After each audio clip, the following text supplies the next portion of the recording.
If I was mean right now, I'd say that you're so addicted to plus signs that even your golf game incorporates them. But I'm not going to say that. No, if I was a plus in golf, that'd be unbelievable. No, I shot a 72. plus is You're a bad plus in 6 golf. handicap? False. Plus is bad in golf. False. You want lower scores. False. Plus 6 handicap means you're really, really good. I didn't say plus 6. You guys gonna kiss? On today's Pardon My Take, we are dead in the casino, and we're gonna talk March Madness. We're gonna talk Aaron Rodgers. We have Jon Rothstein on the show, and Max is a big dumb fucking idiot, and I'm actually recording this for the second time. So we've already done the whole show, but he made me do it again because he forgot to record the intro. So here we are. I'm going to do the ad again, and everyone's going to be like, well, you already did this ad, and that's Max's fault. Bad guy.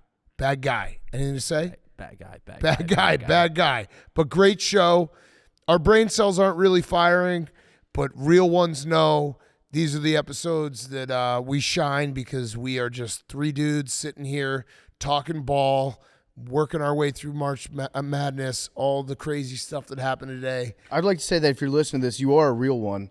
And also, we will give you one free subscription to Part of My Take. One free. To give to a friend or family member. And we are so dumb and our brains are so fried that we forgot to talk about Aaron Rodgers until after Jon Rothstein. So that does happen. But Jon Rothstein, great interview with him, talk Friday games with him, tournament with him. Before we do all that, we're brought to you by our friends at the Barstool Sportsbook. The sportsbook made for Stoolies, the only place to find exclusive picks and parlays for me, Dave, and the rest of the Barstool gang. And this March, kick off the action with a $100 sign-up bonus from the Barstool Sportsbook. Sign up today using code Tourney, then place a $10 or more cash wager on any college basketball bet. Win or lose, receive $100 of bonus cash. So download and create an account today and be sure to use code Tourney to unlock your $100 in bonus cash. The Barstool Sportsbook lets you bet however you like with daily odds boosts, live in-game markets, move the line and teaser bets, and Parlay Plus for awesome same-game parlays. iCasino is also available in select states with your favorite table games and slots. I also just put up Big Cat Parlay for Friday's games, so check it out. It's under exclusives. I love this one. Download the Barstool Sportsbook, create an account today. Be sure to use code Tourney to unlock your $100 in bonus cash. Must be 21 plus. Gambling problem? Call 1-800-GAMBLER. Use code Tourney to unlock that $100 in bonus cash. Must be 21 plus. Gambling problem? Call 1-800-GAMBLER. Okay, let's go.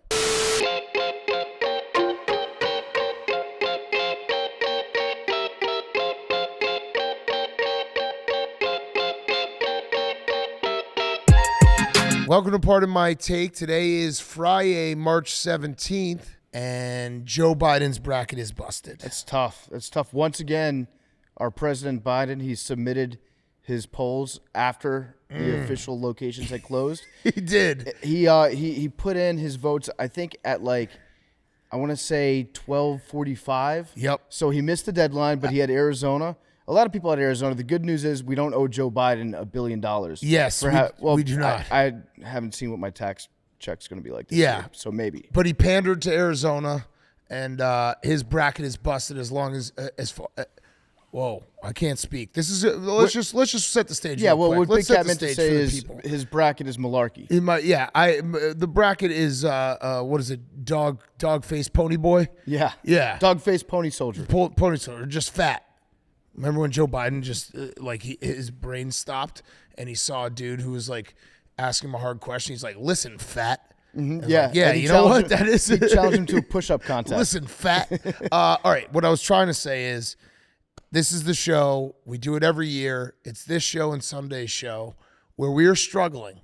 We are with everyone. We're in the foxhole with everyone who loves March Madness, who bets on March Madness, who has teams in March Madness, who's grinding, loving every second of it, hating every second of it. We don't sound great. We don't feel great, but we're here for the people. And what I was trying to say is his bracket's broken as I can't do it. All Okay, right, I'll take over real quick. as well as everyone else's. That's it. Joe That was it. Biden fucked America. Yeah, no, everyone's bracket's broken. Yeah. Including Jake Marsh, who for the second year in a row, he's not here right now. He's doing the Titus show. for the second year in a row, he lost his national champion on day one. The tough break for our college basketball expert.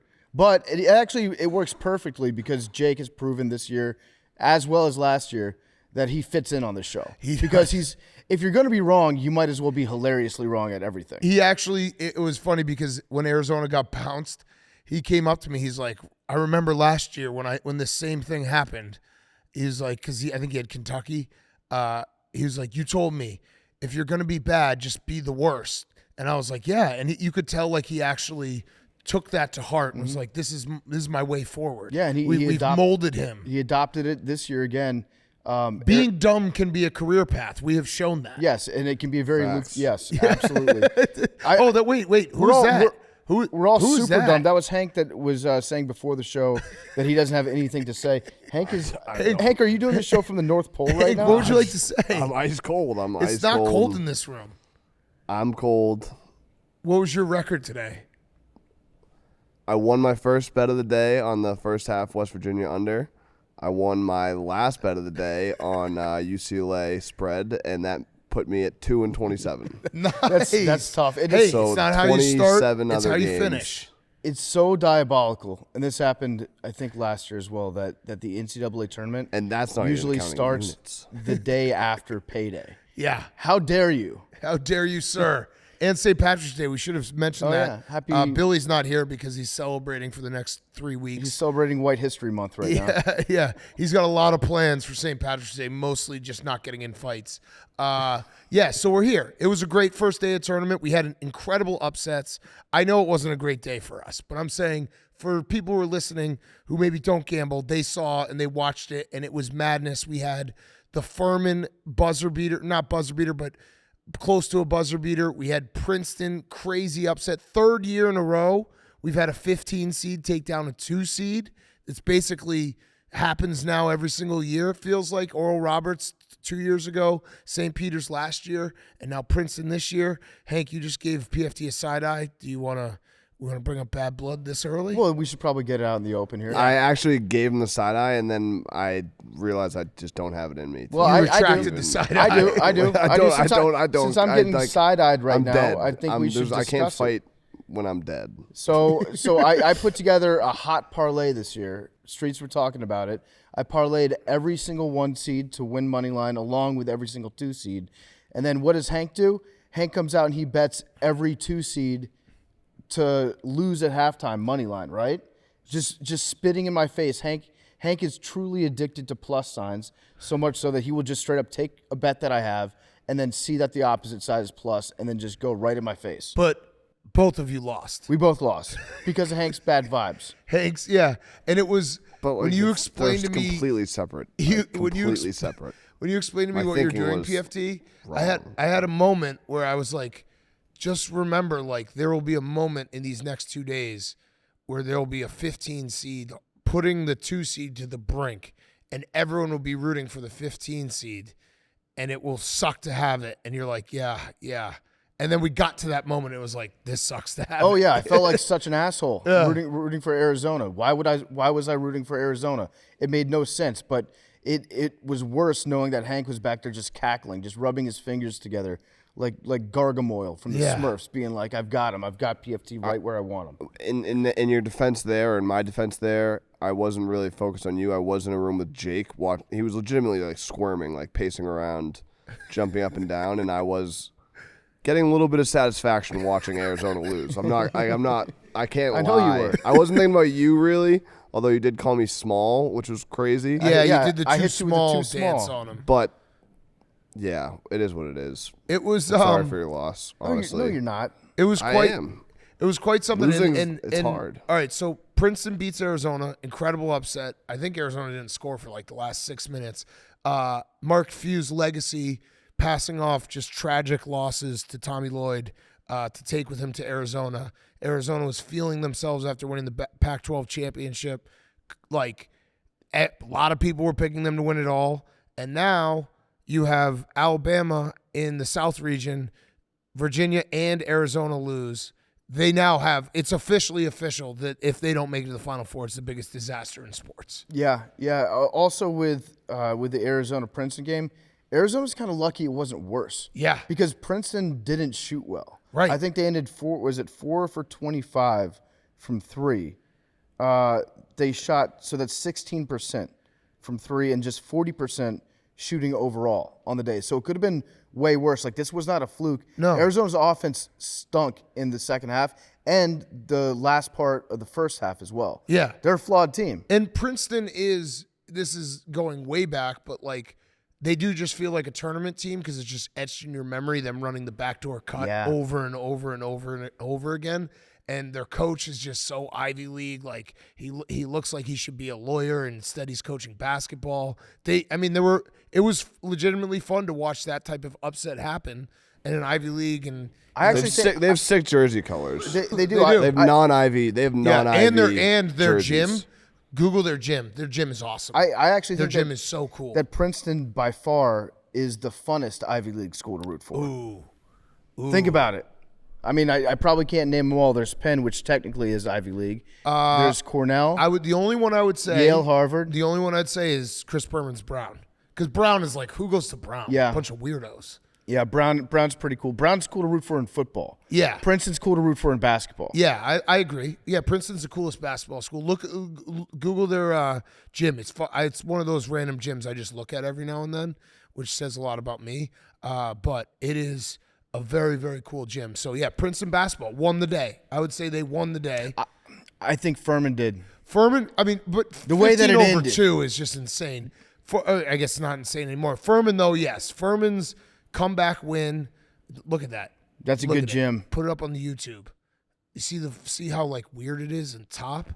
Ivy League has some fucking cool ass gyms. That's Penn's sick. got I one would too, think. I would fuck this gym. Yeah, very cool gym. Yeah, so Furman, Kihei Clark, who had one of the greatest passes in NCAA tournament history in the overtime win the year they won the championship against, the overtime win the year they won the championship against Texas Tech. He did that against Purdue. Remember the overtime game?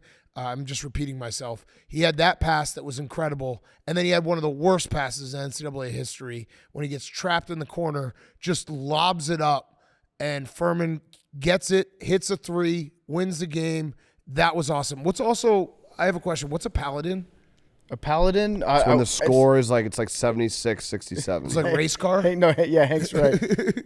Race car, radar. Yeah. It's I want to say it has something to do with a horse, probably a knight. All right. I saw a lot of horses out there. The Paladins, also called the 12 Peers or 12 legendary knights, the foremost members of Charlemagne's court in the 8th century. That's lame. Damn. But that's kind of they have to be canceled by Breakfast now, Club. right? Like the Knights of the Round Table. Yeah, they but definitely did something fucked up. here's the cool thing for Furman. Now everyone knows the Paladins. Like, I wouldn't have been able to tell you what the Furmans. I would have been like the Bulldogs. I will forget by tomorrow morning. That's a promise to you. The end of that game was so crazy, though. He gets trapped. There wasn't even really anybody he was passing to. No. He threw the ball like 3/4 of the way down the court.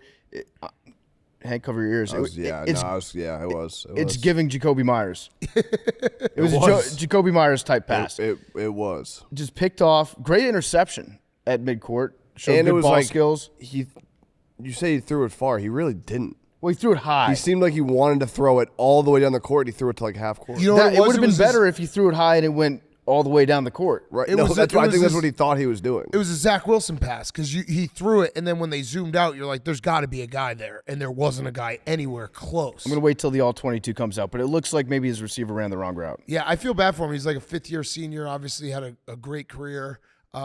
Terrible way to end. I am. Is he going to the NBA or is that it? No, I don't think he's going to the NBA. That was a tough. But I want to say we got beat to a take that I'm very upset about. Pat Forty, who's a college basketball, football writer, very good writer.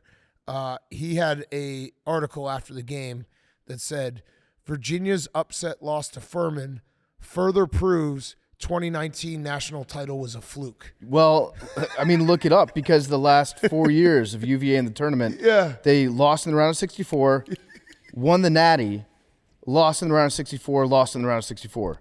Do they suck? I don't even think their national title counts anymore. That was a COVID year, technically, right? No, 2019. Oh, that's right. Yeah, I was in Hong Kong for that it one. was That's why I Minnesota. thought it was. Yeah, 2019 is pre-COVID. Yeah, pre-COVID. I'm going to find myself agreeing with Pat Forty the more I think about it. Yeah, it was a fluke. I mean, They should fire Tony Bennett. It's what you do. Yeah, he should go coach Wisconsin. That wouldn't be bad. No, it's what you do around your championship that people remember you for, not the championship. Yeah, I think Tony Bennett's one of the coaches. There's probably only like 2 or 3 that still remain that need to be wearing a suit. I know they relaxed the rules. Yep. Tony Bennett should be wearing a suit. Jim Kilpari should be wearing a suit, and Rick Pitino should be wearing a suit. Buzz Williams had a nice Buzz suit on, Williams too. had a 3-piece on. That was nice. I also the Virginia basketball, because it's similar to Wisconsin basketball. It's not fun to watch.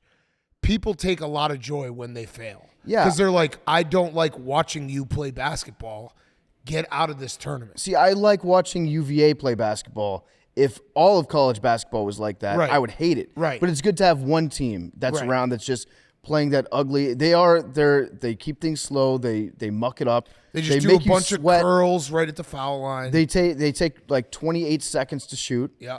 It's fun to have one team that does that. Yeah. But you know what I mean? Like, there's always – UVA gets more anger than they probably deserve just because everyone's sick of watching them play basketball. And they are the Ivy League of the South, Yes. as they'll remind you. And shout out me for being a total shit for brains loser who gave out Furman all week and then went against myself.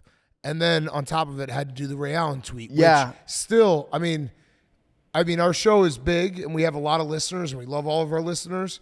But you forget when you do the Ray Allen tweet, there's a lot of people who don't know what you're doing. I could tell by Big Cat's reaction. He was so excited to do the Ray I was Allen tweet. pumped. And then right before you did it, you tweeted out a warning. Yeah. And then after you did it, you tried to cover it up again. Well, I had to retweet just a to few. make sure. And then I tweeted at you and said, "Yo, Big Cat, you accidentally tweeted this." And then I could tell that you were a little bit on edge, that there were so many people that are like, "Whoa, is Big Cat being horny on Maine right now?" No, I wasn't on edge. It was just funny because there were so many people. It was like an instant 70 quote tweets of people being like, "Bro, what's wrong with you?" Yeah. Like, Did you what get the fuck ratioed? is this? I hope Ooh, you someone didn't said get this is exactly how I imagine white men sex. Yeah. Or like the Wow. the If they only Barstool knew. boys. I had another one that was like the Barstool boys are being shitty again. Barstool don't be degenerate impossible challenge. Little they know we don't get laid ever. Yeah. So It was Jokes- voice to text. joke's on them. Yeah, it was just guys hanging out in a casino. But yeah, Furman and Princeton won the This day. motherfucker on the Vegas bombs for sure.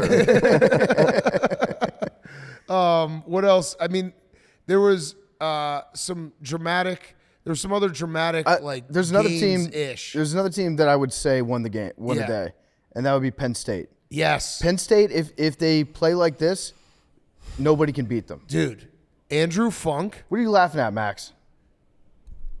Hank just looks so sad right now. Yeah, all. it's so sad. That's- You look like- every time you bring up one of his losers, I could just hear it in like the audio of this huge sigh. I single did time. say Penn State. So watch it on the YouTube, but Hank right now looks like Bernie Sanders at the inauguration. You said you loved Texas A&M. I said up, Penn Bernie. State. We got to stick together, boys. Yeah, We got to stick together. Yeah. I went. What was that eye roll? No. I went with my heart on this one. Nah. I went with A&M because I like Buzz. I wanted to see the Texas versus Texas A&M matchup. Instead, we got A&M versus Penn State in the battle of which loser has to admit they're a cult, basically. So I learned A&M, about you this lost tonight. that one. And also, A&M, this is just a lesson to ourselves.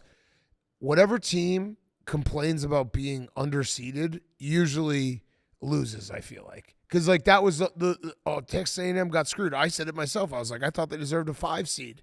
And then they come out and they laid an absolute stinker. Penn State looked incredible. Andrew Funk, I love this kid so goddamn much. Andrew Funk was 8 for 10 from 3. 8 for 10 from 3, just absolutely unconscious. Those are the moments that you always remember in the tournament, like some guy who just gets blazing hot and absolutely torches a team. And yeah, Penn State, I have a few other winners. Duke. And he pulls up from deep. And he pulls up from deep. Yeah.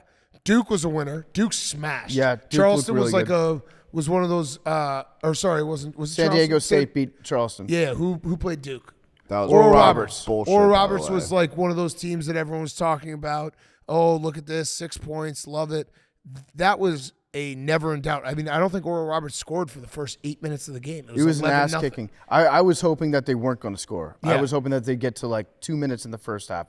When something's bad, you just want it to get worse sometimes. And I'm saying this as somebody that bet on Oral just so that I could make Oral Roberts jokes later.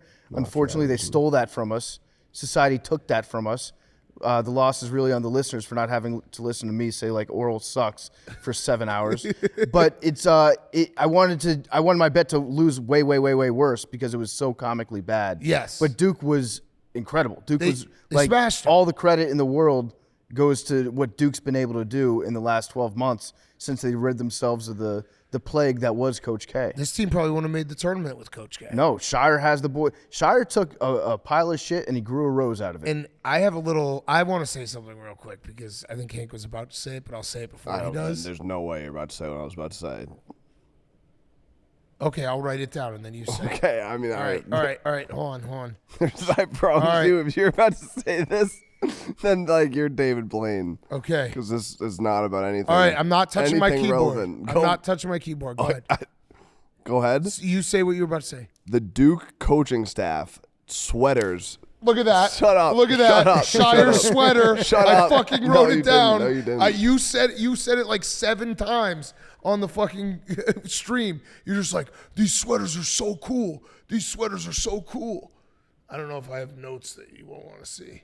You just zoom in. PFT can confirm. I wrote Shire sweater right here. Shire sweater. Yeah, confirmed. Confirmed. I knew what you were going to say. It was a nice sweater. Every time they showed them, you're like, those are the sickest sweaters I've ever seen. And what I was going to say is I think John Shire's sweater is bringing Hank's Duke fandom back. Yeah, well, I think a lot of Duke fans are sitting at home looking at that, and they probably flew off the shelves. Yeah. No, Hank mentioned it like 4 times. Every time they showed him, he's like, oh my God, those sweaters are so No, because fire. it's like coaching. It's like, sometimes they go super casual. Then sometimes they try and go with like shirts that are too casual. Sometimes they try and wear polos. It's over casual. These look like really, really comfortable, long sleeve, athletic sweaters, but they were like sweaters. If Hank showed up wearing one of these sweaters, Like you wouldn't work out in it, but it fits on a basketball Hank, court. You would definitely wear it to Christmas dinner. No, Yes. it's like it's a sweater Hank Yes. would wear to like his sister's graduation. It's Yes. like, and everybody would be like, Hank Yes. definitely doesn't wear this on a regular basis. No, he would. It's a church sweater for Hank. Yeah, it's people will back me up. Yeah, Probably no. not, I but thought they were very nice. He's revolutionizing the game. It's you make deals in that sweater. Yeah. You show up to a client dinner and you're like, we're gonna make some deals in this sweater, and everyone's gonna know I went to Duke, like you did. But I'm also an athlete. But you're also an athlete, yeah. Let me do a couple ads and then we'll do the rest of the games. Omega Accounting Solutions. Attention small business owners. You may be eligible to receive up to $26,000 per employee through the Employee Retention Credit.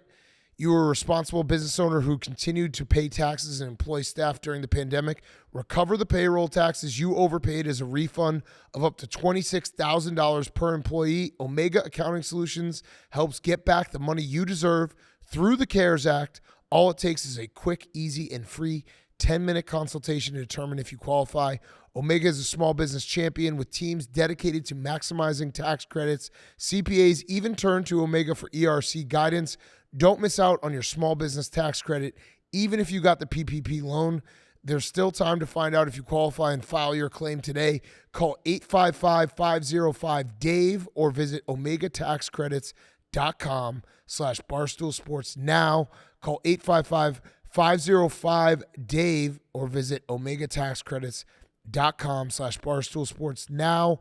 We're also brought to you by our friends at Just for Men. I'm wearing it right now. One Day Beard and Brow Color is the first temporary brush-in, wash-out color from Just for Men. The beard color experts. It's a breakthrough dye-free formula. Easily and instantly eliminates gray with natural-looking temporary color. Fills in thin, patchy areas and defines your beard for a thicker, fuller look. Now, any guy can easily transform their look anytime you want your beard to look its best. For interviews, dates, going out to bars, meetings, parties, weddings, events, podium moments, profile photos, or your big podcast isn't just for ears anymore. Just brush in lightly, let set, and you're good to go. Try new One Day Beard and Brow today. It fills in my gray hairs, my patchiness, and then I can wash it right out when I get home. It's the best. Try One Day Beard and Brow today from Just for Men. Okay, other games. I got more winners. Yeah. UCLA was a winner today. Oh, yeah, they UCLA. romped. I was talking to Titus before he walked out here, and we came to the conclusion. I think UCLA is America's team. Yeah. They're the most fun blue blood to root for. They're kind of scrappy underdogs right now, not only with their head coach, but also they've lost a lot of players to injury. So Max, you live to fight another day. UCLA looked really good. Now they're playing against UNC Asheville. But Arizona lost to Princeton. You know what? I'll say this about UCLA: they took care of business. They did. You get credit for taking care of business in the tournament. You absolutely They went out and smashed them. Other winners, Colgate for like basically deceiving the public for the third straight year in a row. I feel like Colgate gets talked about as the underdog pick for everyone. And every year they play a team, and then the team's like, wait, these guys aren't athletic. We can beat them. And it happened again. Yeah, they had us going for a while until Texas remembered, oh, yeah, we've got horses. It happened 2 years ago with Arkansas. It happened last year with Wisconsin. It happened this year with Texas. No offense to Colgate. They seem like a great college team, whatever. But why do you say that? I don't know. I'm just trying to be – I don't know. They keep winning their conference, so they're doing something right. But then they get to the tournament, and everyone's like, Colgate shoots a lot of threes. Colgate, they can really change the pace of a game and get an upset. And then Colgate gets absolutely killed, and then we'll do it again next year. You remember, I think it was 3 years ago when we were in Chicago, every mouth-based team won? Yeah. I think – well, no, Colgate did not win. They got killed by Arkansas. They were – the big Colgate stat that everyone likes to throw out is they've been leading in the second half of all of their games. Okay. And then they lost to Arkansas by 17. Yeah, Colgate, maybe they did win that first game. I don't know. Maybe. They might have, because I think it was Colgate, Oral Roberts, and then there was another mouth. Lipscomb? Maybe. It was the year of the mouth. Nope, they didn't. They lost by 17 to Arkansas in the first round. So shout out Colgate. Shout out Colgate. Great group of kids. Yeah, way to get everyone pumped up every year for the same result. That was mean to Colgate, but I don't really care. Another winner, Arkansas. Arkansas. That was another one that I gave out. The under, when I talked to Stanford Steve, it was a brick fest. Arkansas felt like Illinois was going to come back there. Muss is one game away from officially being Mr. March. If he takes down Kansas, I think he's Mr. March. Because that would be 2 straight years where he takes down a 1 seed, and he'd go to another Sweet 16. He's Mr. Sweet 16, Mr. March. Yeah, and they're not going to have Bill Self. So that was another piece of big news. Bill Self still recuperating. Thoughts and prayers to Bill Self, first of all. Yep. Second of all, Jake would probably use his thoughts and prayers for like the basketball getting wedgied. Yeah, so we should talk about that. There's a scandal afoot in March Madness this year. In Des Moines specifically. It's Des Moines, Iowa. We need to shut that whole place down until we can figure out what the hell is going on. There were 6 wedgies today, 4 of which occurred in the Des Moines, Iowa gym. So either the balls are stickier, the rims are harder, maybe the balls are a little bit smaller. That might do it. But there's something different this year. I don't know what last year I remember the balls were oranger. You remember that? Yes. This year the balls are stickier. Something's happening. We got to figure out what's going on because this is not we haven't seen this level of wedgie before. And it was it's just a different experience watching March Madness with Jake when we're all gambling and we needed a 3 to be hit and there was a wedgie and he stood up and cheered like it was Game 7 of the World Series. He's like, wedgie, another wedgie. And everyone turned around and was like, dude, what are you doing? He's like, sorry, I just love wedgies. We got to get him to make a shirt. I love wedgies. It would be so Jake if he tore his patellar tendon celebrating a wedgie. A wedgie, yes, yes. Other winners, Maryland. Yeah. They won the first game of the official tournament. Came back, looked like they were dead in the first half. Shout out Scott Van Pelt. I know he probably didn't even watch the game because he was dancing for Edwin Diaz's injury. His head was spinning. Yeah, his head was spinning. He was so happy that Edwin Diaz got injured that he probably didn't even see his Terps, but they get it. Also, the Mountain West for having at least one team advance to the second round. They got killed. Nevada got absolutely smoked by Arizona State. Utah State lost to Mizzou. Boise State lost to Northwestern, but San Diego State, there's one team. They're off the schneid.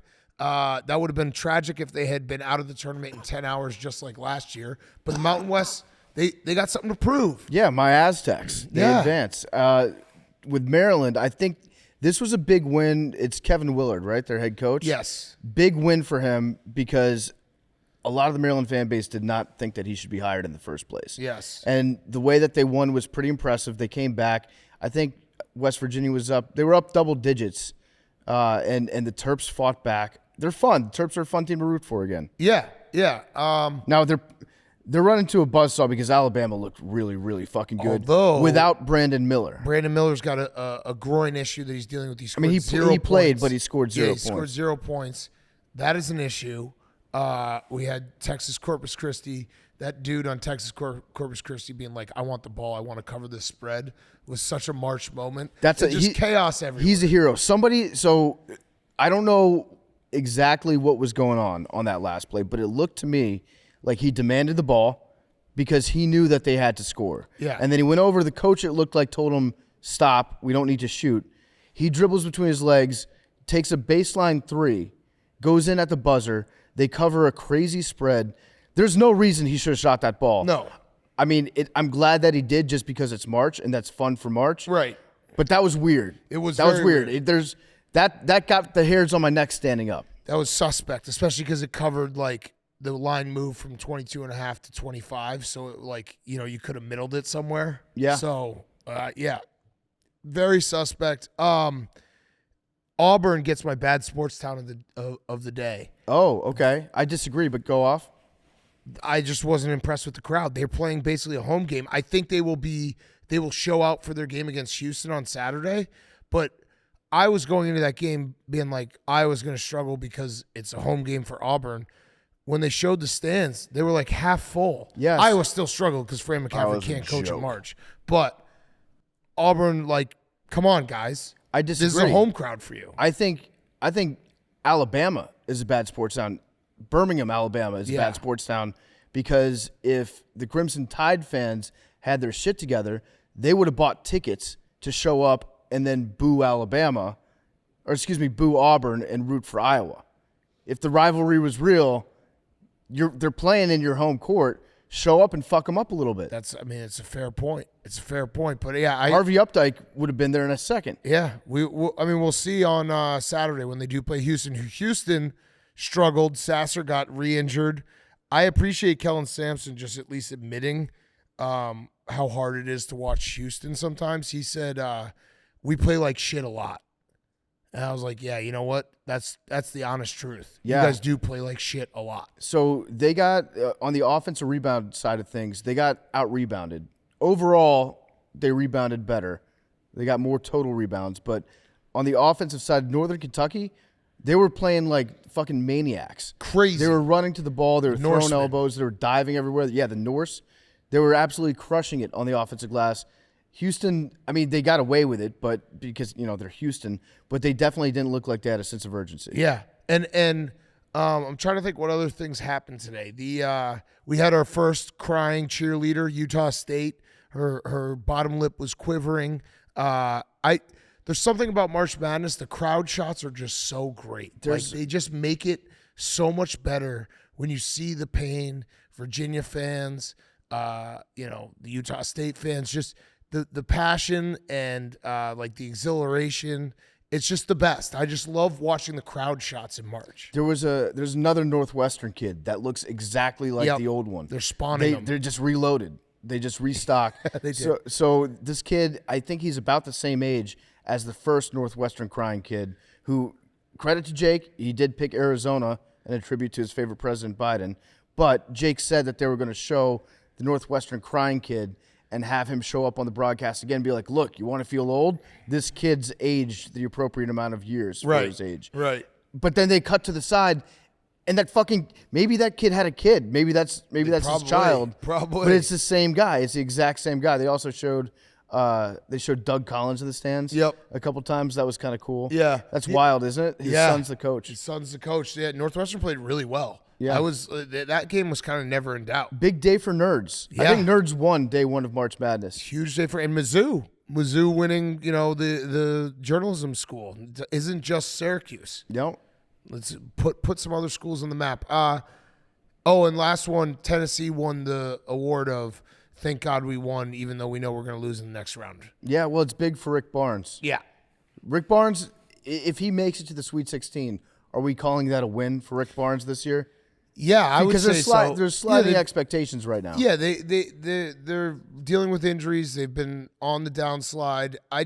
There's something about when your team makes it to March Madness and you are a 4 or above seed. Those first round games are like basically a no-win situation because you are expected to win.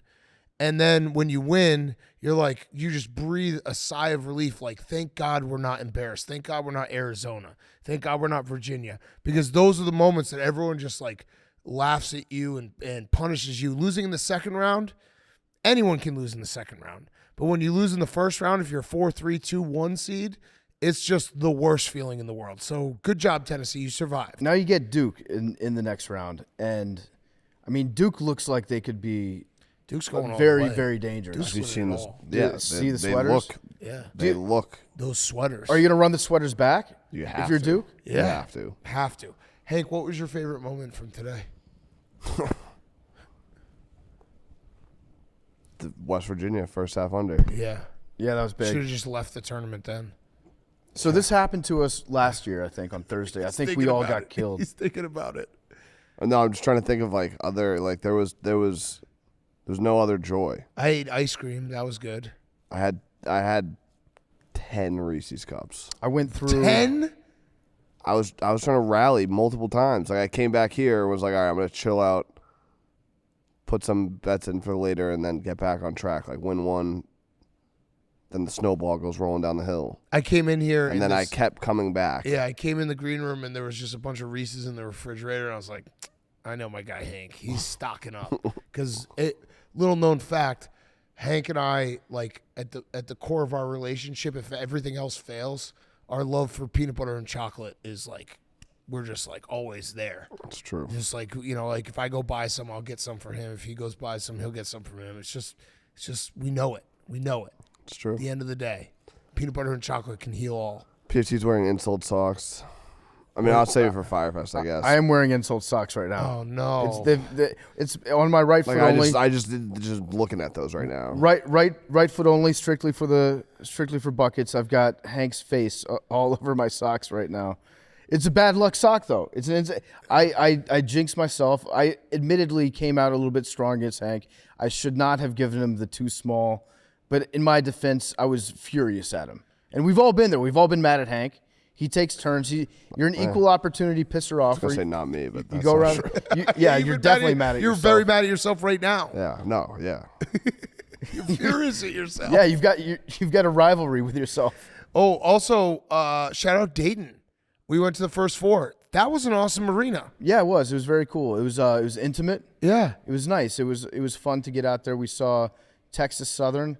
And they lost to Fairleigh Dickinson, and that's about all I have to say about that game. Yeah. It was a bad game. It was a very bad game. I know Jake just was getting so romantic about the idea that we went to the first four and we're going to go to the final four. He's so in love with March Madness. It's something to aspire to have. Yeah. Some kid came up to him on the stream and said, Jake, if you could pick anywhere in the world to go on vacation tomorrow, where would you pick? And without even thinking, he was like, well, I wouldn't go tomorrow because it's March Madness. Smart. Jake is so pure. He's like a cartoon character almost sometimes. Yeah. Like a I children's felt bad cartoon. like rooting. Honestly, Arizona losing might have been the only other time I felt any type of like happiness. To watch his soul and that's crumble. a little bit like kind of messed up because Jake is a pure soul and the nicest guy in the world.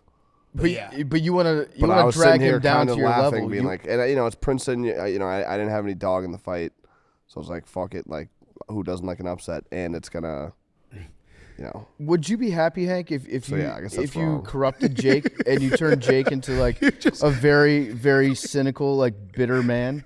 Would that cheer you up? Hank just talked himself around being like, yeah, I was just trying to be a dick to Jake. I wasn't trying. It was just like it was funny, Yeah. which I guess is again like. I don't think Jake could ever be cynical. I think Hank's making it his mission, though. I don't think he No, ever it wasn't. Jake didn't care. What are you going to say, Max? I was also in the room, and I was in this green room with Hank a lot. Max was on the same boat as me. Oh yeah. I wish you guys had called me in. I would have loved to see it. I would have made fun of him. Yeah, no, it was fun, but Hank was down tremendous, and then I just look over at him because he had Princeton first half money line. I was like, "Are you gonna be pissed if Princeton wins?" And you didn't. And he took first half money line and not full game money line, and he's just like, "Yeah, but Jake really wants Arizona to win." That's worth every other bet. It's also like, yeah, I don't know. I feel weird rooting against someone to lose a bet, but like losing a bracket, it's like, who Yeah, gives no, a you fuck? can do that. You can do that. It is true. Like misery does love company. If So you're, also if you're shout going out to to be Evan. pissed off, then you're Almost going had to a watch perfect somebody bracket that today. is just as Would've been a upset lot as better you if are. he It's did. so infuriating Doesn't really matter now. if somebody has a better, if anyone has a better experience than you do. Yeah. At a certain level, you feel jealousy towards them. You feel mad at yourself for letting yourself down. So you just want somebody else to be just as mad as you Right. are. And yeah, Evan did have almost a perfect 15 bracket out of today. 16. Pretty he good. Didn't have, he forgot about Andrew Funk. Andrew Funk funked him up. Yeah, I think if it was 16 out of 16, it'd probably be a lot It'd more be a story. It'd notable. be headline Yeah. news. I said he might start the show. Man in Columbus goes 16 for 16. I mean, look, 16 for 16, a lot of people have done it, but to do it on a day when you have a 15 seed beat a 2 seed, that's pretty fucking impressive. So Penn State was his only miss. What else? Anything else? I think every bracket is perfect. Yeah. It's just it doesn't get old. I Googled probably 4 or 5 times today just NCAA bracket just to look at it. Yeah. And we won't have to pay $1 billion because there's no way there'll be a perfect bracket. No, I think it's down. I pulled up the stats here. It's down to 0.006% of all brackets that remain perfect. If Evan was in that, Yeah. shit, dude. So close. So close. All right, should we get to Jon Rothstein? Yeah, let's get to old when Johnny we still boy. had all of the boyish wonder of March Madness, and we were excited about everything that was going to take place. I think tomorrow's going to be a better day. I think so, USC. too. It can't be worse. Hank went 2-27. That's really bad. Hank, you do a sports podcast? Bro, do you know ball? I'm not. I actually learned early on I'm not a sports talk guy. Yeah, if you come to the show for expert analysis and like trying to get an edge on something, you've played yourself. Although I did give out 2 stone cold winners on Wednesday that I just didn't bet. So maybe the key is to just listen to us in a former moment. USC was my favorite pick of Thursday and Friday. It's the early game tomorrow. If that doesn't hit, just disregard. Okay, just Okay. pretend this never happened. And if it does hit, regard. Because you definitely wouldn't start out a day with a winning bet and then go for 2 for 27 afterwards. Fair counterpoint. Maybe that'll be the only bet I make. If Hank's wrong tomorrow, then tail Hank for the rest of his bets. Yeah, that's true. It's you'll go reverse on it. All right, let's do Jon Rothstein. Before we do that, PFT, you had a couple ads. Yeah, I need an ice cold Coors Light right now. It's been one of those days. I bet you guys need one too. Saw Dickie V drinking an ice cold Coors Light today on all the commercials. I love Coors Light. You love Coors Light. Hank's got one right here. He's going to, yeah, Hank, why don't you just bottoms up? There's nothing like the excitement of the big tournament, but every buzzer beater for your team is someone else's bracket buster. And every game is a chance to turn the tables. When your pride or your money is on the line and you need to take a beat, take a moment to chill with an ice cold Coors Light. There's nothing better than watching basketball, drinking your favorite beer in the world. That's Coors Light. I bought a round of Coors Light for the boys last night. Would have thought that I was a celebrity. Just showed up to the table. Here, you take one. You take one. You take one. Everybody loves an ice cold Coors Light. There's only one beer out there that's literally made to chill. That's Coors Light. When the mountains turn blue, it's as cold as the Rockies. When you need to hit reset, crack open an ice cold Coors Light. It's mountain cold refreshment made to chill. Mark your calendar for some quality time with Coors Light, the beer that's made to chill. You can get it delivered straight to your door on Drizzly or Instacart by going to CoorsLight.com/take. Celebrate responsibly. Coors Brewing Company, Golden, Colorado. John is also brought to you by Pupperoni. What breed of dog would be a number 1 pick in the basketball draft? I think I'm going to go Dalmatian. with Great Dane, a Dalmatian. A mutt. I'm going to go No, with, like one of those like tall-legged Dalmatians. or you're talking about a Great Dane. You're talking Probably. about a Harlequin Great Dane. Probably. Or a Corgi, a point guard Corgi would be incredible. Well, Pupperoni treats have the taste and aroma that dogs on and off the court find irresistible. Celebrate your favorite sports team with your BFF, your pup. You know what? I owe the ghost of Leroy a couple pepperonis for his scoops recently. Nailed Harrison Smith. Schefter didn't credit me. Pepperoni Treats has the ultimate treats for your MVP, your most valuable pup. Treat your BFF to the ultimate meaty indulgence, Pepperoni Treats. Pepperoni original beef flavor is the flavor that dogs love. Be your best friend's best friend with Pepperoni Treats. Go to pepperoni.com to find a bag near you. That's PUPPERONI.com. And now, this is March with Jon Rothstein. Okay, we now welcome on our friend, Jon Rothstein. We thought we'd do a little different this year. We got him on for the Friday games. You've already watched March Madness the first day. You're probably bleary-eyed. You've seen a bunch of buzzer beaters, hopefully. Now it's time to regroup. Now it's time to get what Rothstein's got to say about the Friday game. So, Jon, how you doing? What's the buzz? Like, give us what's going on in your life right now. I mean, guys, first off, great to be with you. Best time of the year. I mean, you know me. My life's an open book. What do you guys want to know? I'm curious to know if you've heard the news about Bar Coastal, your favorite wing place, Carrie's Way. That was the name of the wing sauce. Well, PFT, I have heard that, and I have been to Plug Uglies, and they have recreated the wings that we used to have at Bar Coastal. So the vibe is a little bit different, but if you're looking for your wing fix, that is definitely the place to go. In fact, when I had a Super Bowl party, that's where we got the wings from. Wait, you watched the Super Bowl? Socially, I watched the Super Bowl. I wasn't really watching the game. I was wanted to make sure that obviously, that I had, people around and I was visiting with people, but I wasn't really watching the Super Bowl.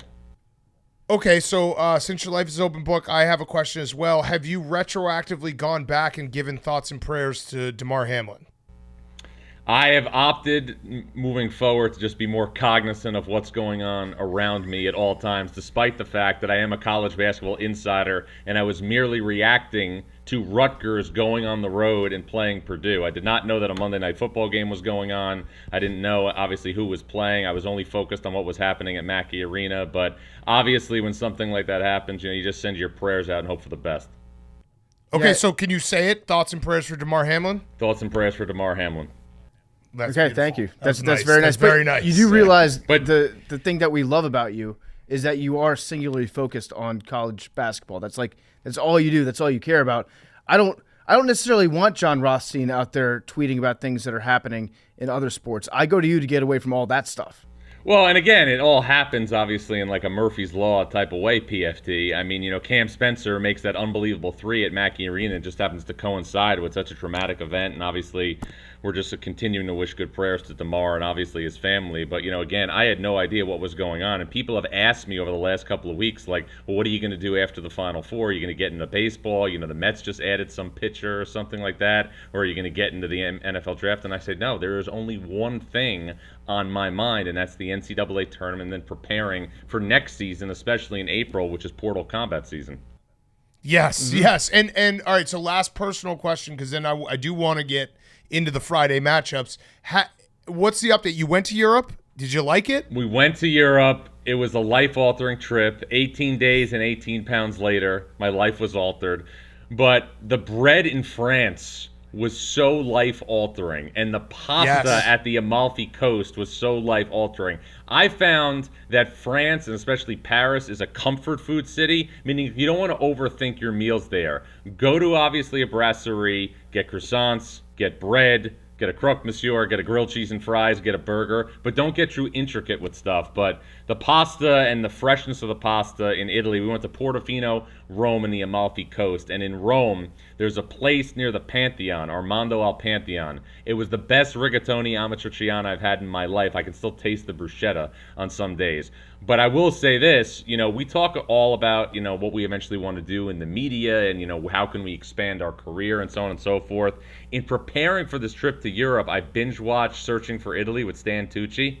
I would like to get a crack maybe in the off-season to do a similar show and kind of be a co-pilot to Stan Tucci, because I watched that show and that restaurant in Rome, Armando al Pantheon, was taken off the show.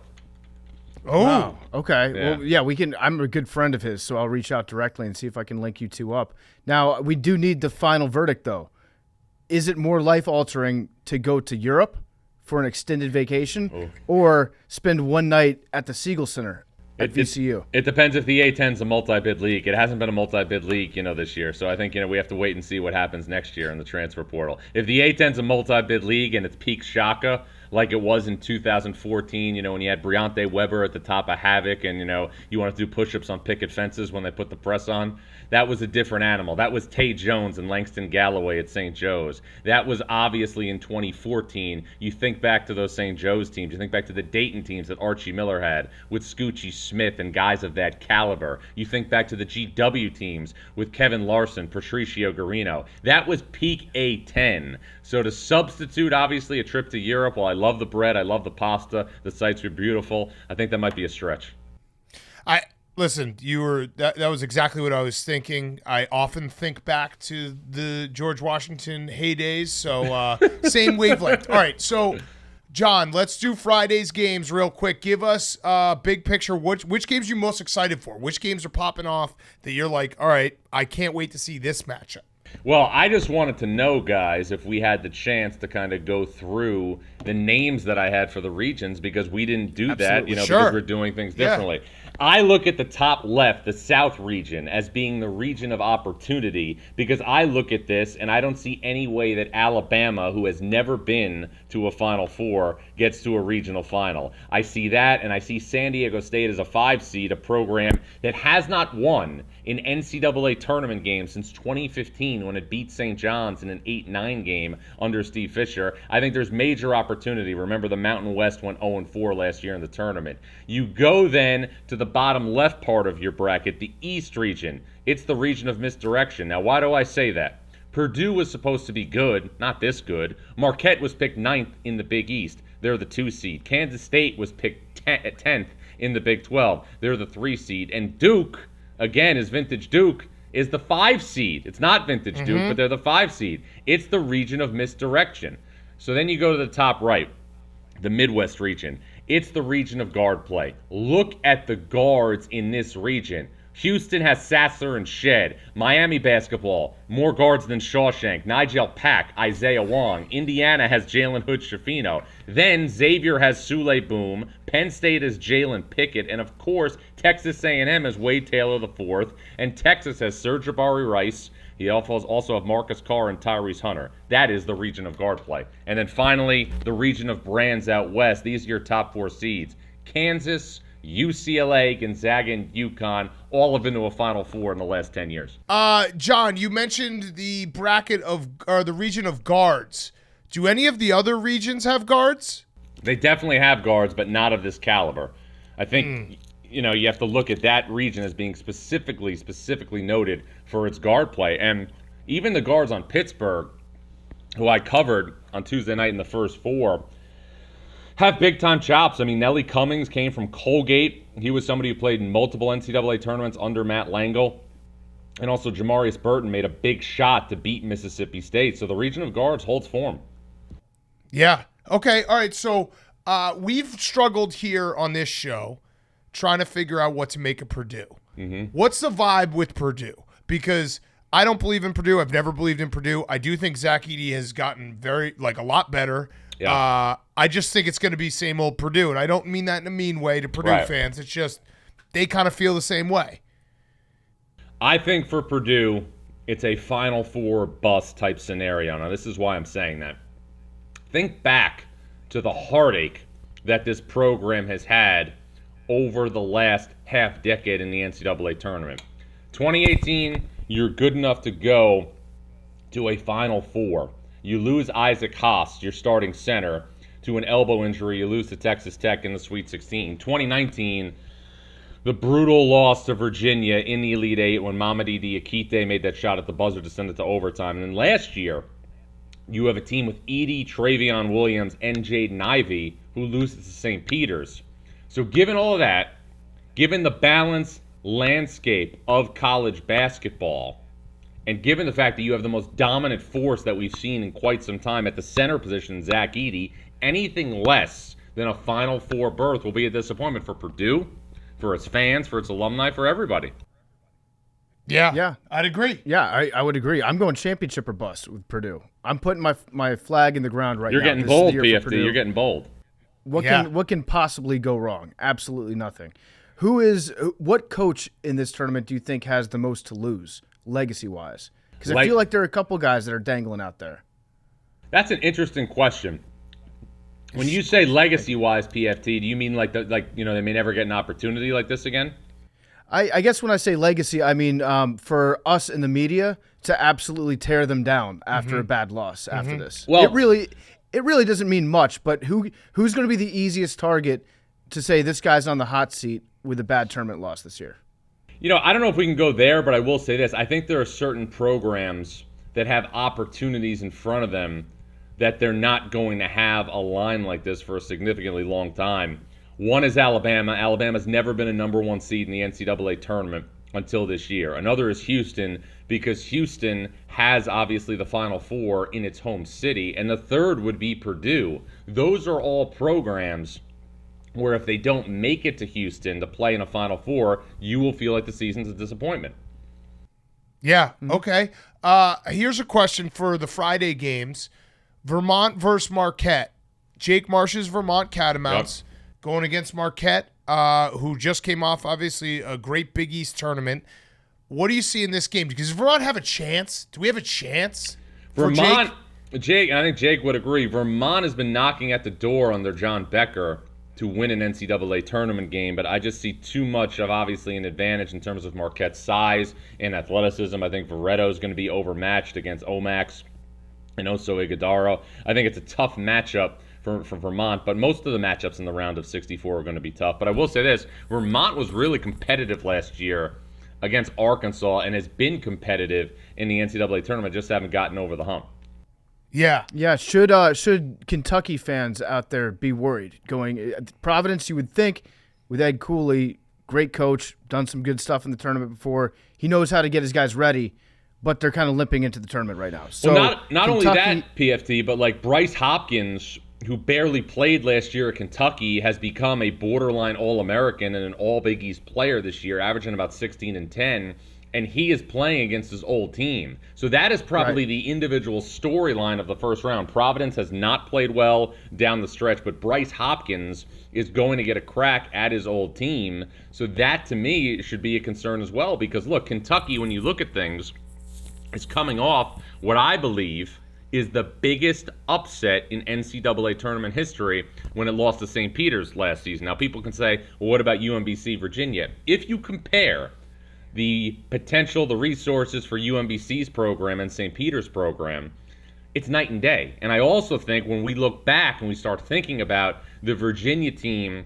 in 2018 that lost to UMBC, sure, they won the ACC regular season title by multiple games. Sure, they won the ACC tournament title. But if you remember, DeAndre Hunter went out before the NCAA tournament with an injury, and that allowed UMBC, obviously, to have the door open and for them to get that historic win. So remind me again, what happened the year after that for UVA? They won the national championship. So you're saying Kentucky has a chance? Everybody has a chance this year. I think this is as wide open a landscape as I've seen in nearly 20 years covering the sport at the national level. And guys, it reminds me of the 2010-2011 season when UConn, who was a 3 seed and finished 9-9 in the Big East, won the national championship. They played Kentucky in the Final Four, who was a 4 seed, and the other side of the bracket was an 8 seed in Butler and an 11 seed in VCU. It would not shock me if when we get to Houston for the Final Four, if there's no 1 and 2 seeds in the Final Four. Whoa. I like okay, that that's take. a bold prediction. One of my favorite games on Friday. Danny Hurley, Yeah. Rick Pitino. Yeah. What do you expect out of the coach's box in this game? And also, what are you hearing about Rick Pitino going to St. John's or possibly Providence and Ed Cooley going to Georgetown? Where's Rick Pitino going to coach next year? Well, let's get to the game first. We'll get to the matchup first. Big Cat, I'm with you. When I saw this game on the screen on Selection Sunday, this to me is immediately where my head went to as the most intriguing game of the round of 64, because Dan Hurley, the Carpenter, has done a great job building UConn's program. They're back to obviously being a force in the Big East, but UConn has not advanced in the first round of the NCAA tournament in each of the past 2 years. Lost to Maryland 2 years ago, lost to New Mexico State last year. So really, this staff, this program has been building towards just getting over the hurdle that is the round of 64, and standing in its way is Rick Pitino, who is arguably, pound for pound, inch for inch, one of the top coaches in the sport today. It's a fascinating matchup. UConn has a significant advantage up front with Sanogo and Klingon.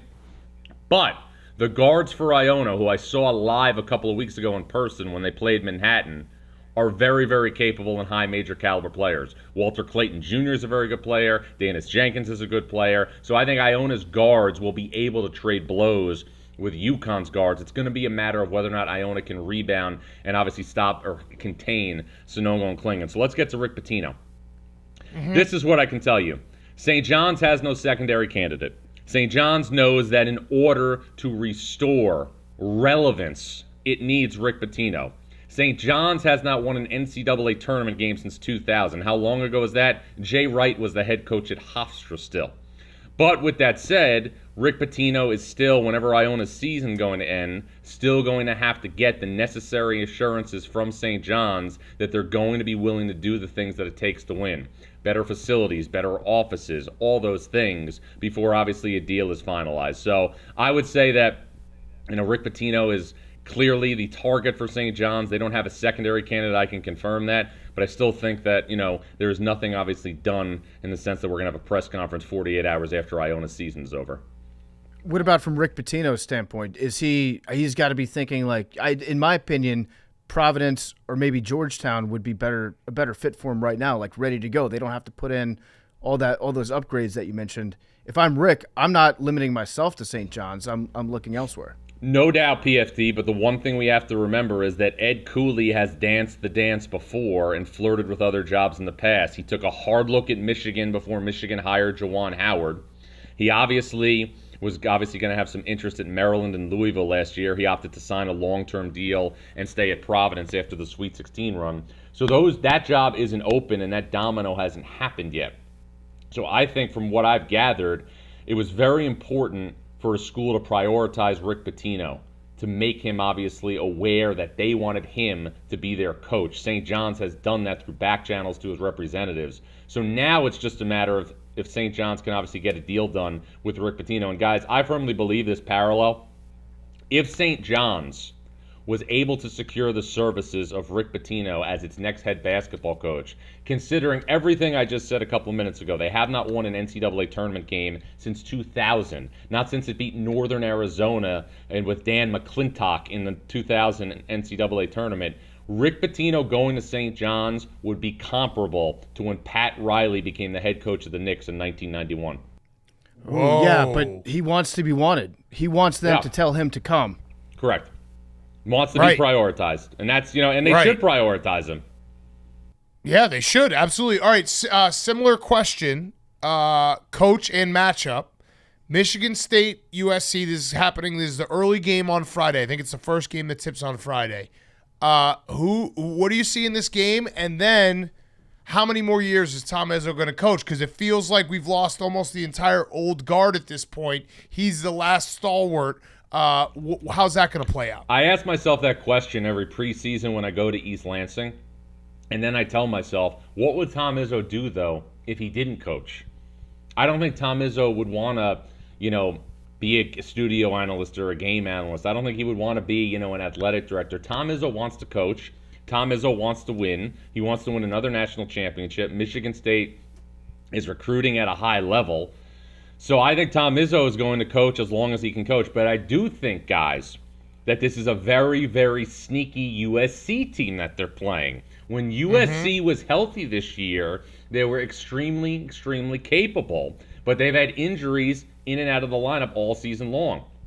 Drew Peterson recently has been battling a back issue. Vince Iwuchukwu has had injuries. We've also seen that with Reese Dixon Waters. But this is a team you got to remember that erased a 12-point deficit at the half at the Galen Center to come back and beat UCLA.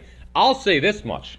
From a personnel perspective, forget the name on the jersey.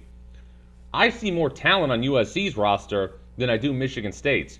USC has rim protection with Iwuchukwu and Joshua Morgan. They've got veteran guards with Boogie Ellis and Drew Peterson. Boogie Ellis is playing like an All-American and nobody's talking about it. And I love the wings. Trey White, Kobe Johnson, Reese Dixon-Waters. I think USC doesn't just have a chance to push Michigan State, but could push Marquette in the round of 32. Interesting. Okay. Wait, Drew Peterson, are you talking about Drew Peterson, the murderer or the basketball player? The basketball player, transferred from Rice. Got it. Okay.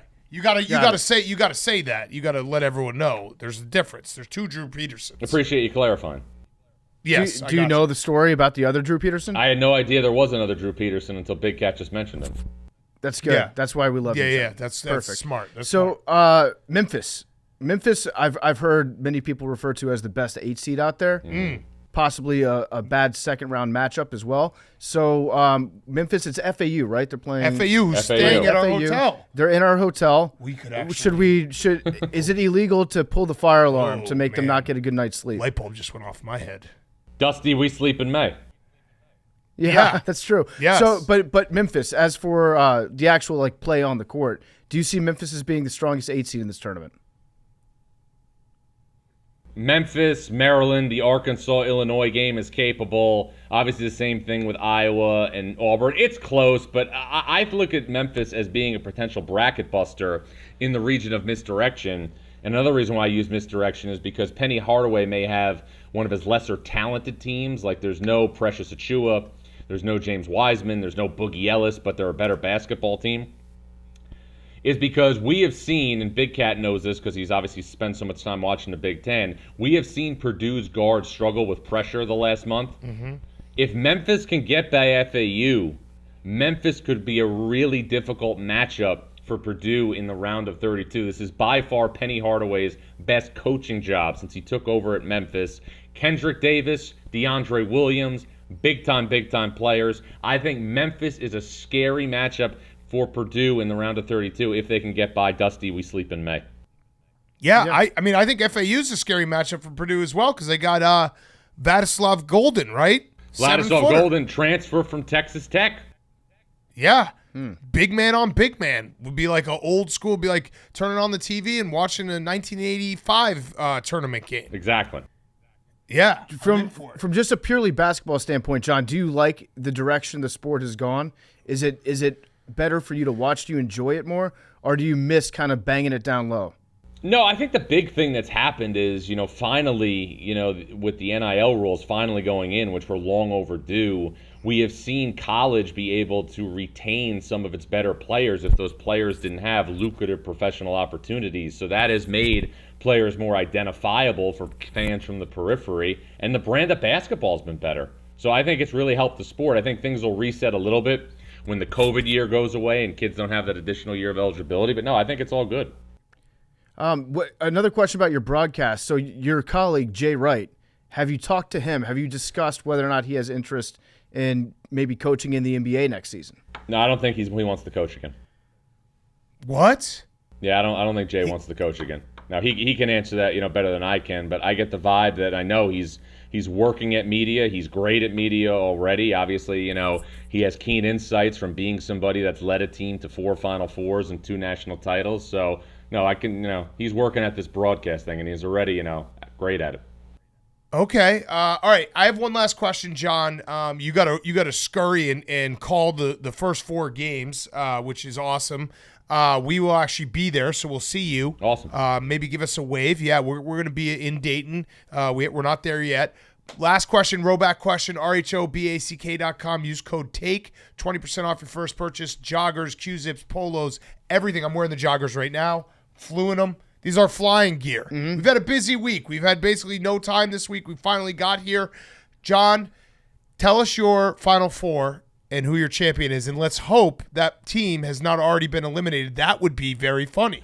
I've got Alabama out of the region of opportunity. I've got Duke out of the region of misdirection. I've got Texas out of the region of guard play. And I've got Gonzaga out of the region of brands. And I've got Alabama beating Gonzaga for the national championship. Oh, wow. Mark Few going to his first Final Four. That would be huge. Yeah, he's went to 2 already. I don't recall. He went in 17 and 21.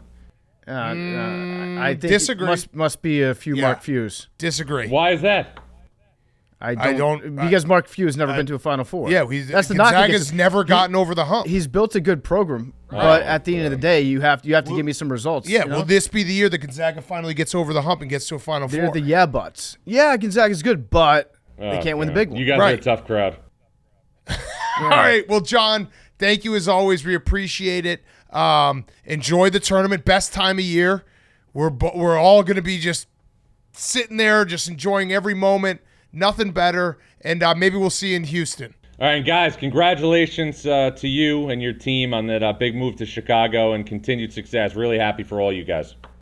Yeah, when you're out scouting like the Salukis, or you're going out to, I don't even think you go see the Big Ten teams, right? No. Like, I love Chicago, especially in the summer. Great restaurant scene. Okay, so you'll come by the office. John, I have one last question Italia. for you, just real quick. So I was talking to your good friend Rico Bosco last night, and we got into a debate about whether or not you had ever played basketball in your life. Have you ever played basketball? I mean, when I was a kid, yeah, but So So there you you go. have. So proven. Yeah. We're on your side. Yeah. He said that you've never taken a jump shot, and I called Cap, John. I called Cap for real. We just look forward to the documentary on Rico's life in 20 years because that's going to be appointment TV. That will be. You're right. Wait, You're right. are you reporting that Rico Bosco dies in 20 years? No. It's going to be a it's just, documentary on his life. You try to be nice to the guy, and he treats you obviously like he's his worst enemy. That's true. You know That what I is mean? true.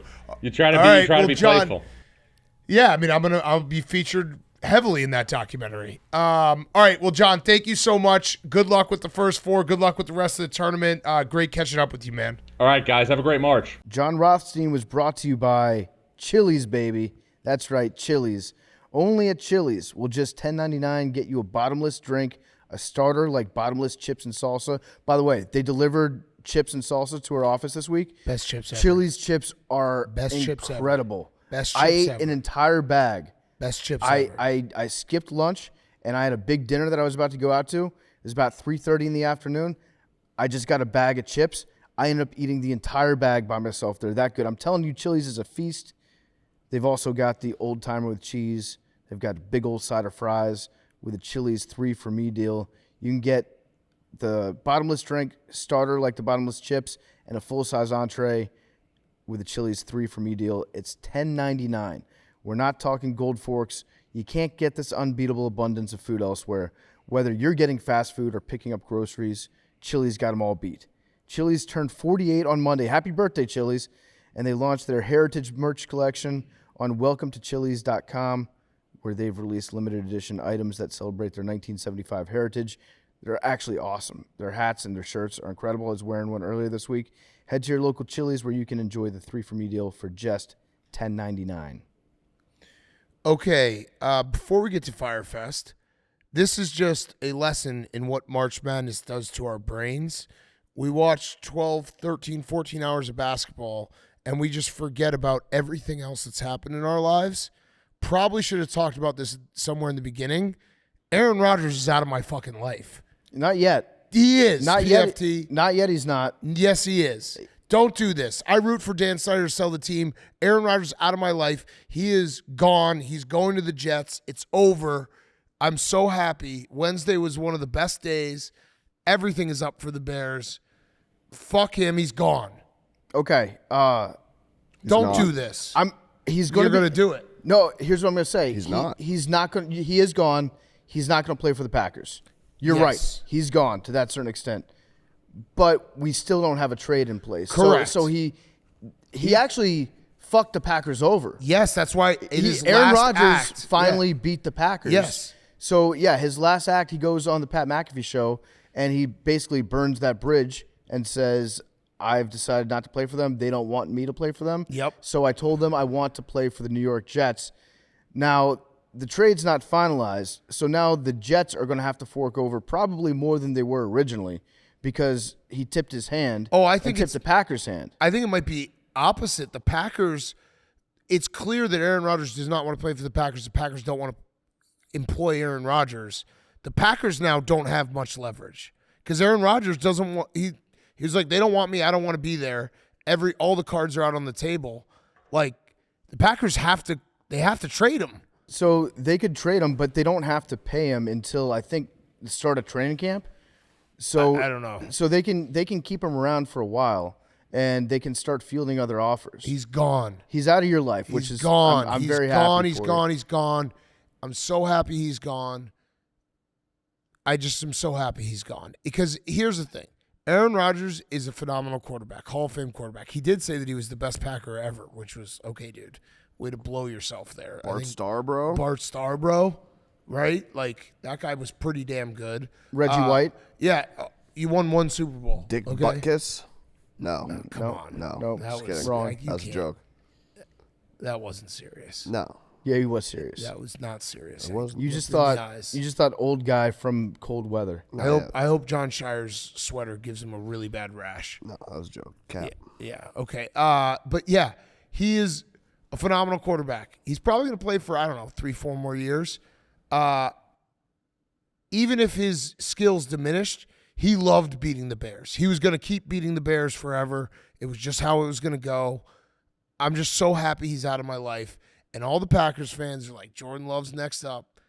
Let's see. It doesn't, if it works this way that you just go back to back to back Hall of Fame quarterbacks, I'll just put my hands up and be like, there's no reason to even watch football anymore. But I'm confident that he's not going to be Aaron Rodgers. And maybe this gets clipped and I'm an idiot in like 5 years. But let's cool it on Jordan Love is like, we're actually happy that Aaron Rodgers is gone. Jordan Love's next up. He's going to be awesome. Chill out. Aaron also laid it on pretty thick with the darkness retreat stuff in Yeah. the interview. He kept saying how his perspective got changed by it, how he came out with a sense of clarity. But if you really listen to what he said, he came out thinking that he was going to retire. Right. And then he got back to civilization and started reading the internet again. And the internet puts weird thoughts in Aaron Rodgers' brain quite frequently.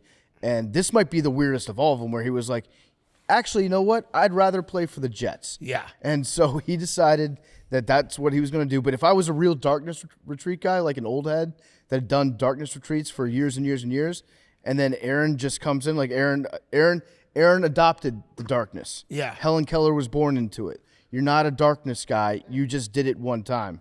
What, you calling cap on Helen Keller? Cap alert? She was Her original. parents are tell some tall tales. Oh, really? You don't think she was really blind? No. Which one? Blind, deaf, or mute? Which one do you think she wasn't? Deaf. Okay. Okay. Okay. So All right. she could hear everything. Yeah, she just couldn't speak or see. Still tough life. Also, That's a tough life. if that's the case, great commitment to the bit. yeah. Yeah. That's, yeah. Or mom, stage mom. Stage mom. Yeah, but Aaron Rodgers, this is actually really bad for like the psychedelic community because like doing a bunch of ayahuasca and going into a darkness retreat and then coming out and being like, I want to play for the Jets. Not great. Yeah. Bad Absolutely decision. not. That's actually what they should do for Reefer Madness. Yeah. For ayahuasca, it's like, this is your brain, and you're playing for the Green Bay Packers. This is your brain on drugs. Yeah. You're playing for the New York Jets. And shout out Memes and Billy. They're happy. I do think the Jets are immediately a Super Bowl contender once Aaron depends- Rodgers is on the team. It depends how many of his friends he's going to get to play with him. That's true. So they're still waiting. That's part of the thing, too, for the Jets. It's like, now we have to basically change up our entire offense and get all new personnel. That was also the biggest takeaway from the Pat McAfee interview is as much as Aaron Rodgers wants to play the role of like, I don't care what people think guy, he listens to everything. Oh, yeah. And he gets mad about everything. Yeah. And he should be in jail. I hope he gets mad about that. The text was Shefty where he's like, I told Shefty, yeah, you can lose my number. Yeah. When he sent it, and then Shefty just tweeted out the screen grab. That actually made Adam Schefter look good. It made him look really good. He's a hound. He's a hound dog. I didn't tell you this, Big Cat, but I texted Aaron like a month ago. You didn't give me his number, but in the text to Aaron, I was like, hey, this is PFT from Part of My Take. Big Cat didn't give me your number, by the way, and I just wanted to ask him questions about DMT. He didn't. I feel bad because like he at least gave Shefty the dude lose my number. With me, he just left me on red and didn't even reply to me. I would have loved for him to be like, hey, fuck off. Oh, I mean, I've been left on red. All my text messages to him are not. I don't think he'll ever speak to me again. Maybe not. I mean, he seems. Let's see. The thing with the Jets is he's going to a very, very tough division. Yeah, I texted him on March 7th. If you need any New York City recommendations, I got you. Want to make your move as comfortable as possible. That's what friends do for each other. No response. And then I said, so happy for you and your new team. Congrats and wishing you nothing but the best, peace and love. And then I said, hey, Aaron, if you need someone to move you into your new apartment, I'm happy to do it. I'll rent the U-Haul free of charge. I kind of hope he takes you up on that. Makes you carry. Dude, he can have my apartment. He can have every piece of furniture in my apartment. I bet my kids' toys. I don't give a fuck. I bet Aaron's gonna set up like a teepee in his apartment in Brooklyn. Yeah, he's gonna fit. He actually would be perfect in Brooklyn because he could. Like, there's enough people in Brooklyn that don't watch football that he could definitely just have a group of friends that don't even know he plays for the Jets. He could go out to a bar and they just wouldn't recognize him. Yeah. There's a bar on my corner that doesn't have a TV. What kind of bar is that? He's gonna ride his fixie bike through Williamsburg. That's not a bar. It's just a fucking. It's like a shitty house. If you go to a bar where there's not a TV, you're an alcoholic. It's packed. It's like every bar in Williamsburg. What? When I lived in Williamsburg, I remember like being like, oh, it's Monday Night Football. I'm gonna go watch and get food at a bar down the street, and I had to walk. Like, I mean, it's New York City, so but I probably went to 5 or 6 bars. Yeah. Walking in, being like, there's no TV here. I bet you if you did a poll of like every. And it was like a Brooklyn, soccer pub, which is like the most hipster shit ever. Not like far Brooklyn that like has actual like sports fans, but like close to the river and like Manhattan, Brooklyn. I bet you my house has more TVs than almost every other bar. I went to a bar one time in my neighborhood that has TVs, and they incorporated them into the decor, and they're not plugged in. Yeah. That was fucked. That's assault. That is assault. That is honestly assault. Tease. I wanted to burn the place down. But yeah, Aaron Rodgers is gone. Everything's looking up for the Bears. It's been legitimately like great 2 weeks to be a Bears fan. So I know this won't last. I know the shoe's on the other foot. Probably draft Jalen Carter after he like doesn't want to play football anymore. But yeah, I can't yuck my yum right now. Everyone who's trying to, no. Aaron Rodgers is gone out of my life. All right, should we do Fyre Fest? You know what's crazy is that the teams that can be forced to do Hard Knocks next year, it's the Jets, the Bears, the Commanders, and then I think the Saints. It will 100% be the Jets if he's on that team. Yes. And oh my God, he is going to treat the New York media so poorly. Yeah. Which I kind of like. Yeah. I want to see how that relationship unfolds. Yes. Hank, you want to do your Fyre Fest first? Yeah, do you guys want to give quick Edwin Diaz thoughts? Yeah, he got injured. Yeah, World Baseball Classic. A lot of hot takes. That's tough. It's really, really tough, considering it's a game that doesn't really mean anything. Or does it? Here's I saw a lot of debate back and forth. These guys are grown ass men. If they want to play for their country, they should get to play for their country. Like, I don't know why people are being like, why would my players play? Like, they get to decide what they want to do. They know that they could get injured. Most people who play sports for a profession like to play sports for a profession. So if they get to play with their friends that they maybe grew up with and rep their team, rep their country, I think they'll probably take that chance. This is obviously the downside, but every fan being like, why the fuck do we even have I don't know. Like, these guys want to play. Also, they don't have to play. Also, it didn't happen in the course of the game. My big takeaway from this is that this is the most Mets thing to ever happen possible. That's true. So if you're a Mets fan, you probably in your darkest nightmares think to yourself, oh, Edwin Diaz is going to go play in the World Baseball Classic. Oh, shit, he's probably going to tear his patellar tendon celebrating after a win when he's just jumping up in the air, and then he's not going to be able to pitch for the next 12 months. That thought has probably crossed your head prior to this happening. Yeah. And they get rid of DeGrom, who would be the guy that I would think that this would happen to. And Diaz, he had one of the all-time great seasons in the history of Major League Baseball as a closer. The Trumpets, which, hey, Pick, have you heard this one? The Trumpets are playing taps. Oh, no. Damn. I just don't. I'm not a World Baseball Classic fan. Some people really like it, and if the players want to play, they should get to play.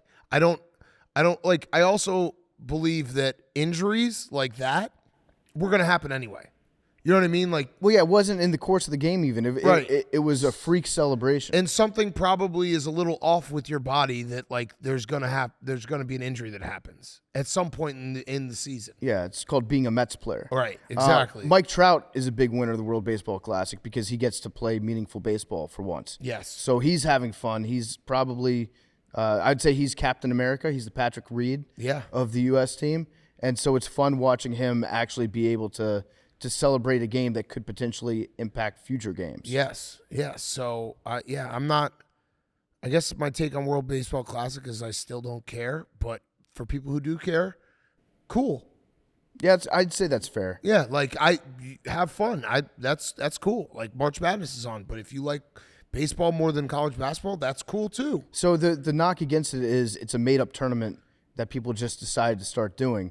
But every tournament Every single is a one. made-up Yeah. tournament. We're watching one right now. Until somebody decides to start doing it, it's a completely non-existent tournament that doesn't mean anything. Correct. And then they try to grow it. So if you- History, it listen, takes time to build up history and tradition. I think we can say as a podcast we're a grow the game podcast. Yeah. Doesn't matter. All games. It is I'm in kind of favor of growing every game. It is kind of funny though that the World Baseball Classic, like the only major headlines it ever gets is the injuries. Yeah. It doesn't feel like there's a lot of positive headlines. No, not really. Yeah, Columbia covered a 7.5 run spread. That was pretty that awesome. was huge. Okay, Fyre Fest of the week, Hank. In the midst of today, which, as we previously discussed, did not go great, there is a rage room adjacent to our gambling setup. I crushed it. Shout out to Jack's Links. Little sponsorship for people that have bad bets or whatever. They go and do some smashing. Jack Links. Jack Links. What did I say? Jack's Links. Jack. Sorry. PFT went in there, and in the video, I love how Hank's Fyre Fest has just become him as an excuse to take a shit on me. No, go ahead. well, you didn't let me finish. Yeah, go ahead. Well, I wanted you to shut the fuck up for a I second. had to set it up. I mean, because my mind makes no sense without explaining yours. Context matters. If I was mean right now, I'd say that you're so addicted to plus signs that even your golf game incorporates them. But I'm not going to say that. No, if I was a plus in golf, that'd be unbelievable. No, I shot a 72.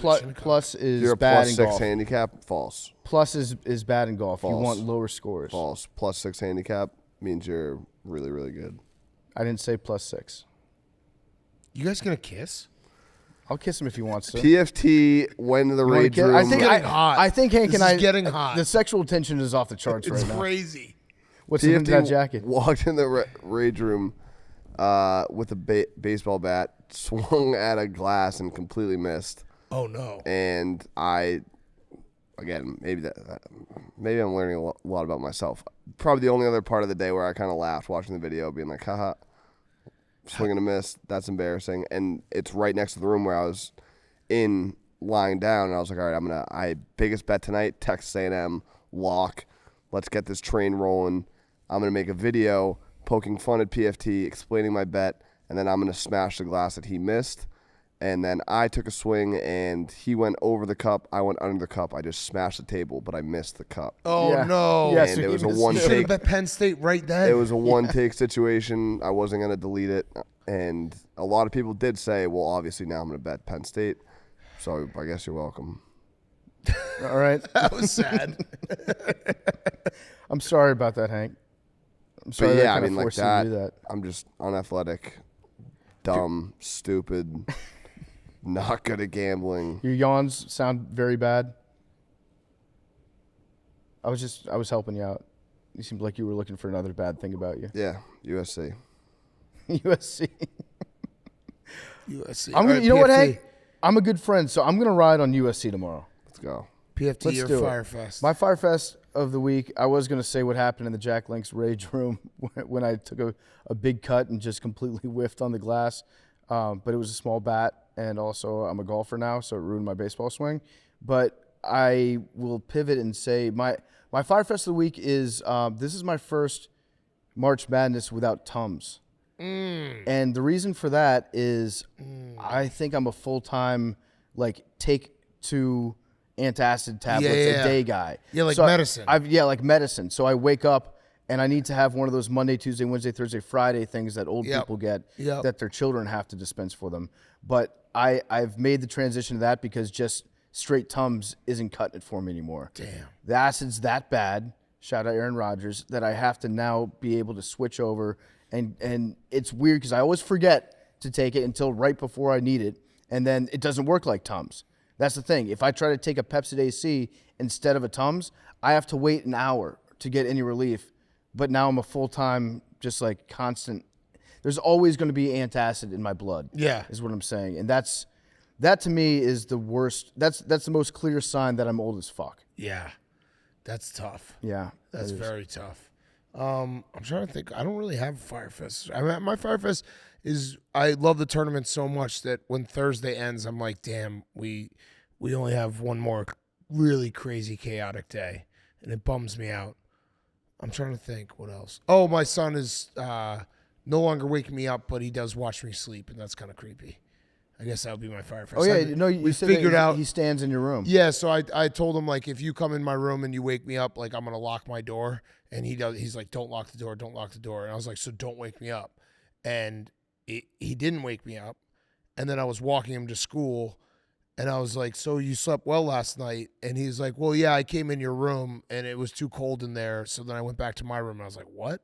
And then I looked at the monitor, and the fucker left his room for like 10 minutes. He probably just watched me sleep. Yeah. So that's weird. He just loves you. He's just staring at me, but not waking me up. So that's baby steps. Yeah, we're making progress. So here. he's just watching me sleep. That's fine. Kind of miss it on the road. Like, don't get anyone to watch me sleep. Maybe Hank, you could wait. I'll give you my key card tonight, Hank. You can come in and just watch me sleep. Is your son the Hat Man? No, he's not the Hat Man. He's not the Hat Man in trading. But yeah, I do miss him. There's one more story that's kind of developing right now as we speak. The Jimmy G to the Raiders saga. Yeah. So Jimmy G has not signed a contract with the Raiders yet. They were supposed to introduce him at a press conference this afternoon. The Bunny Ranch even did a picture. Did they? Hookers for Jimmy G. Yeah, so he shows up, or he doesn't show up. The scheduled time was, I want to say, like 4:30 in the afternoon. All the reporters showed up, waited for Jimmy G. They said, we're going to delay the press conference by an hour. He just never showed up. They had to delay it a full day or more. Something is going on with Jimmy G. And I don't know if Josh McDaniels leaked news of his marriage to anybody. Yeah. Or what's happening there. He just got to Vegas and was like, this is awesome. Yeah, you know what? I think I just realized that I wanted to move to Las Vegas and not necessarily play football there. But what if he just backed out? Because that would be, knowing what I know about Josh McDaniels, it's not his way of doing business to accept an offer to go somewhere and then back out of it shortly thereafter. That's not how we do things on McDaniel's Las Vegas Raiders. Yeah.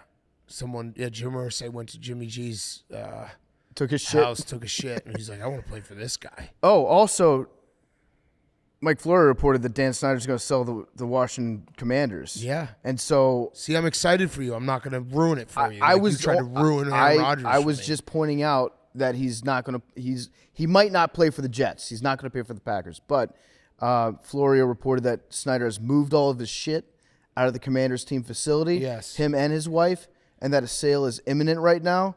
So that was the highlight of my day. Yeah. I had a bad day at the track today. No, you kept on. You walked around like showing the tweet to everyone in the room. Yeah, I was so happy. Look at this. I want to jack off again. Yeah. And I mean, I've got a hotel room and I can't jack off in it. That's torture. Well, give Hank your key card. You want to come jack me off, Hank? Hank, you got a lot of work to do tonight. we got all the sexual tension. Yeah. All right. We did lottery ball. And we'll see if Hank gets it. Let's cut to that. Yeah. Hank, do you think you got it this time? Yeah. All right. Let's kick it to ourselves back in studio. See everyone on Sunday night when we don't have voices. Love you guys. Okay, we're back in the studio after you listened to us recap the first day of the tournament. We're taping this on Tuesday. Hank, have you ever gotten this? Nope. Lottery ball? 69. You didn't let me finish. False start. That was a false start. Oh no, Billy. That was the biggest false start of all time. You said lottery ball. No. I thought it was. No, I was asking Hank if he ever got the lottery ball I number. know, I did. You tried to Lane Johnson it. I did. Yeah. I'll take Numbers. 69. No. You have a false start. You go last. Yeah, do you not know how this 64. works? 18. Oh, Hank, I was going to take 64. Oh, wow. For the tournament. Do you want to take Yeah, 69? no shit. PFT, one of us. Well, there's Why- technically 68. Why being PFT. so salty? Oh, Definitely yeah. 68. Oh, yeah, 68. Yeah, I'll Yeah. take. Good point, Jake. Yeah. Well, by the time this episode airs, it'll be. No, but I'm looking Yeah. at a bracket right now. There are 68 teams at the time of this recording. 68 teams. Yes. You know what? I'll take 17. I'll right, I'll take I'll let 18. you. Max, you have last chance to take 69. Yeah, I'll take 60. Yes. Billy getting Take 20. genuinely upset at other people taking 69. It's my number, because dude. it's the sex number. Is It's not. just No, ridiculous. it's just like a yin yang, and just like it's a consistent number. that's Like, why? you guess it every time. Yeah. 20.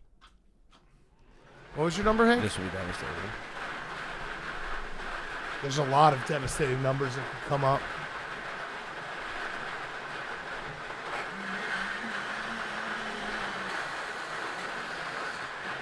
$48. Continental U.S. 48.